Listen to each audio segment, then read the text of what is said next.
मालेगांव शहर का जो इलेक्शन होने जा रहा है, मैं समझता हूं कि 1999 के अंदर जो इलेक्शन हुआ था, आज मालेगांव शहर के अंदर वो इलेक्शन होने जा रहा है। एक तरफ गुंडागर्दी और दूसरी तरफ कामचोर जगर चुट्टा इस शहर का एमएलए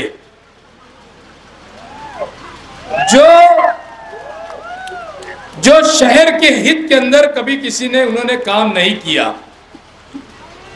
सुबह जब नींद में से उठते हैं, फजर की नमाज के बाद आके पनपट्टी के अंदर घुस के बैठ जाते, कौन आके खड़ा, किसकी क्या परेशानी है, शहर के अंदर लोगों को क्या तकलीफ है, ये चीज ये लोग देखे नहीं, कभी नहीं लोगों ने कभी बात की हमारे आमदार साहब ने। यहां तक कि अगर कोई चंदा लेने वाला हमारा शख्स कोई शहर का जाता, कोई गरीब जाता, तो मुझे ये बताओ मालेगांव शहर के लोगों कि तुम लोगों को, कितने लोगों को मालेगांव शहर की गरीब आवाम को उन्होंने चंदा दिया। शहर का रहनुमा, शहर का एमएलए लोग क्यों चुन के देते आप लोगों को मैं बताता हूं। इसके लिए चुन के देते कि शहर की तामीर और तरक्की, शहर के अंदर एमआईडीसी लाई जाए, शहर के अंदर बीडीएस कॉलेज आए, एमबीबीएस कॉलेज आए, अच्छी हॉस्पिटल हो, शहर के निजाम को दुरुस्त रखे। आज हमारे शहर की हालत इतनी खराब है कि 5 साल के अंदर ये सरकार ने यहाँ के बुनकरों को बार बार जाकर हमारे को आज सब्सिडी के लिए कम से कम 50 चक्कर यहाँ के बुनकरों को जाना पड़ा। बुनकर भाइयों, मैं एक बात आपको बोलता हूं कि मैं जिस इलाके से तकरीर कर रहा हूं, यहां पर मालेगांव शहर के बड़े बड़े सरमायादार बुनकर हजरात रहते हैं। क्या आप गवर्नमेंट की सब्सिडी लेने के बाद आपको कुछ बात पुर जाता है कि आपका पावर लूम का सब्सिडी ले लिए और वो आपकी सब्सिडी आपके खिस्से में आती है कि मुझे ये बताइए। मैं बार बार, कुछ लोग मेरे साथ में बैठ के तबसरा करते, सब्सिडी तो उस चीज की मिलना चाहिए कि डायरेक्ट बुनकरों के अकाउंट में पैसा आए, ऐसी जद्दोजहद करनी चाहिए। तुम आज 1 रुपया, तुम्हारा कपड़ा 1 रुपये का मीटर से अगर कपड़ा बनता है तो तुम 1 रुपया 5 पैसे से तुम हिसाब करके आप कपड़ा बेचते हो। आपको जो सब्सिडी मिलती है, आप वो सब्सिडी का हिसाब पावर के बिल में पकड़ लेते कि इतने का कपड़ा बना और 5 पैसा 10 पैसा लगा के आप कपड़े को बेच देते हो। तो मैं यहां के सरमायादारों से एक बात कहना चाहता हूं कि सनतकारों से एक बात कहना चाहता हूं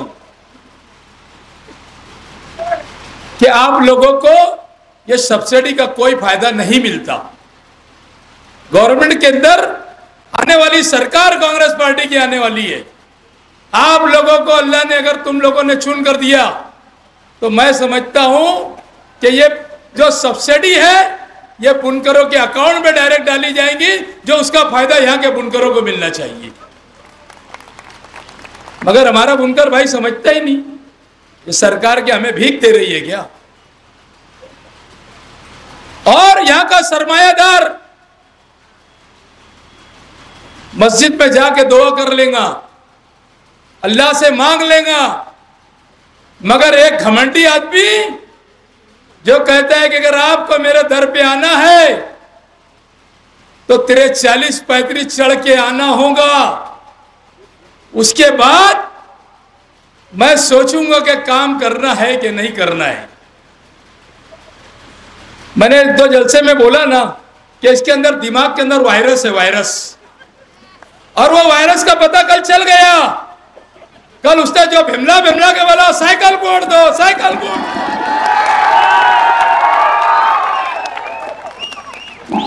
मैंने पहले ही कहा था ना कि साइकिल का हैंडल किसकी और के हाथ में है। बोला था कि नहीं बोला था? सच्चाई आई कि नहीं सामने? क्योंकि कल इनको फोन कर रहे होंगे कि भैया 2 दिन रह गया, जो माल का बोला था माल दे दो। इसके अंदर दिमाग में कल चल रही थी और वो वायरस बाहर आ गया। शहर के लोगों, हम काम के ऊपर गुफ्तगू करते, ये इलेक्शन, मैं एक बात बोल रहा हूं आपको कि आपकी खुशकिस्मती रहेगी कि आप एजाज बेग को चुन के देंगे। आप एमएलए बनाओ या शहर के नौजवान बुजुर्ग हजरात, मेरी मां बहनों, मुझे एमएलए बनाओ, मंत्री बन के आगे का काम मेरा होगा। शहर के अंदर तारीख दोहराएगी, तारीख दोहराएंगे कि पहले टर्न के अंदर एजाज बेग मालेगांव शहर का मंत्री बन के आया। मेरे लीडर नाना पटोले को मेरे ऊपर कितना प्रेम है मुझे मालूम है। शेख आसिफ साहब ने तो यहां से बंबई तक विषाद बिछा दिया था कि एजाज बेग को टिकट ना मिले और ये टिकट शान हिंद को किस तरीके से जाए। मगर अल्लाह के फजल करम से मेरा लीडर नाना पटोले वो इज्जत करता कि जब जाऊंगा खाने के ऊपर हाथ रखता और बोलता पट्टे बोल। ये मेरी इज्जत है कि जो उसने मुझे एक छोटे से कार्यकर्ता को टिकट दिया। ये शहर की खुशकिस्मती रहेंगी, हजारों करोड़ों के अंदर ये शहर के अंदर मैं काम करूंगा। ये शहर के अंदर बिरादरीवाद का खात्मा इस वक्त तो कर देने का, दोनों का मुंह सांप के जैसा कुचलना इस शहर के लोगों को। जब बिरादरी के नाम पर वोट मांगते, तुमने क्या दिया हमारी बिरादरी को या अंसारी बिरादरी को क्या दिया? कोई एक 10 लाख का ठेका दिया कोई गरीब को आप लोगों ने? दोनों लीडरों से मैं पूछना चाहता हूं कि किसी गरीब के सर के ऊपर हाथ रखे ये बोले कि बेटा 10-20 लाख का काम कर ले, 2-4 लाख रुपया तुझे बच जाएगा। ये एजाज बेग 17 करोड़ रुपए का काम लाया, सबको बांट दिया कि जाओ अपना कमाओ अपना खाओ। एजाज बेग ठेकेदारी नहीं करता। हमने काम की बुनियाद, मेरा मकसद है कि शहर के अंदर काम किस तरीके से हो। सोलर सिस्टम की बात करते हैं बाजी आमदार, क्या मुझे चुन कर दो तो मैं आने वाले वक्त के अंदर सोलर सिस्टम पूरे पावर लूम को लगा के दूंगा। अरे भैया, तू तो वो बात कर रहा है कि दांत है तो चने नहीं और चने है तो दांत नहीं, ऐसी बात है ना। एमपीएसएल कंपनी लाए, शहर के बुनकरों से बदला लिया, शहर की गरीब आवाम से बदला लिया। बताओ आज एमपीएसएल कंपनी प्राइवेट बिजली कंपनी जब से आई, कौन सुनने वाला है? तुम्हारे शहर के सरमायादारों से पूछना चाहता, सनतकारों से पूछना चाहता, गरीब आवाम से मैं पूछना चाहता कि इनकी दादागिरी कितनी बढ़ गई एमपीएसएल कंपनी वालों में। कोई बोलते? क्यों नहीं बोलते? क्योंकि हफ्ता आता तुम्हारे कारखाने में रेड हुई कि उसके के बारे में गए कि अब साहब ऐसा है, तो दोनों साहब के पास लेटर लिखे रहता 5% कम कर देना। होता कि नहीं ऐसा होता? बोलो। लड़ाई सिर्फ अगर लड़ता है तो एजाज बेग एमपीएसएल कंपनी को। बिल्कुल मेरी वजह से मालेगांव शहर के अंदर प्राइवेट बिजली जो नए मीटर लगाना चाहती थी वो एजाज बेग की वजह से नहीं लगा रही। अगर अवाम ने बात को नहीं समझा, 2-4-500 में बिक गए, बिरादरीवाद में बिक गए, तो ये शहर को भुगतान तुमको भुगतना पड़ेगा, यहां के लीडरों को नहीं, क्योंकि तुम गलती करने वाले हैं, यहां के लीडर नहीं। कुछ लोग बोलते हैं एजाज बेग बहुत काम करता, सही बात है, तो क्या करेंगे फिर? काम करता तो काम नहीं करूंगे मैं? अरे तुमने मुफ्ती साहब को 10 साल आमदार बनाया, क्या बकरी को शेर का दूध पिलाने से बकरी शेर होती है क्या? आप बताओ। आजमाए ना हमने। अरे कौन सा डिपार्टमेंट लोग कोई दबा के बोलते कि ऐसा नहीं होना चाहिए मेरे शहर के ऊपर। बड़ी हैरत की बात है, बकरीद के ऊपर उनके खुद के 4 जानवर पुलिस ने लेके चली गई। एक आदमी गया अंगुली सेठ के बल्ले का, उसने कहा कि साहब मेरे पालतू जानवर थे, तो पुलिस आ गई मेरे घर पे, जरा बोल दो। तो ये डायरेक्ट बोलते काय पालत रहे, बोले नहीं करेंगे चाहिए इलीगल काम। बोले दे नंबर दो का, नंबर दिए उन्होंने, नंबर लिए उन्होंने, और उसको पुलिस वाले को फोन करके बोलते कि यार कुछ ले दे के खत्म कर दो। बताओ, ये तो हमारे शहर के एमएलए। ऐसी कहानी शहर के अंदर चल रही है। और एक शहर के अंदर मिसाल है कि गांव बसानी और लुटेरे, जोर से बोलो। शेख आसिफ साहब एक जलसे में बोल रहे थे, बोले महाविकास अघाड़ी के लोग मेरे कांटेक्ट के अंदर है कि अगर आप चुन के आओ तो हमारे साथ रहना। तो इसकी मिसाल क्या है? गांव बसा नहीं और लुटेरे आ गए। अरे मेरे भैया आसिफ भाई, ओ मेरे छोटे भाई आसिफ भाई, वो अजीत दादा पवार से जो पैसे लाए ले ना, वो यहां से फान के लेके जाएगा तुम्हारे को बंबई। पैसा जो अजीत पवार से लाया गया, इनको तो फान के लेके जाएगा बंबई। और बोलते महाविकास अघाड़ी मुसलमानों को धोखा दे रहे। ये शहर धोखे में नहीं आएगा, ये शहर बिरादरी की बात में नहीं आएगा, ये शहर डेवलपमेंट करने वालों का काम करेगा। अगर आपको शहर को डेवलपमेंट करना है तो एक ही आवाज है शहर के अंदर के एजाज बेग को आप वोट देंगे। आपको मालूम है ना कि जो हमारे हुजूर की शान में गुस्ताखी करता, उसको अजीत दादा पवार बाजू में लेके बैठती। उसके बाद ये इसका टिकट न लेते हुए साड़ गाड़ करते कि मैं आजाद उम्मीदवार रहूंगा, आप मुझे पैसा दो, आप मुझे ताकत दो, मैं चुन के आऊंगा तो तुम्हारे साथ रहूंगा।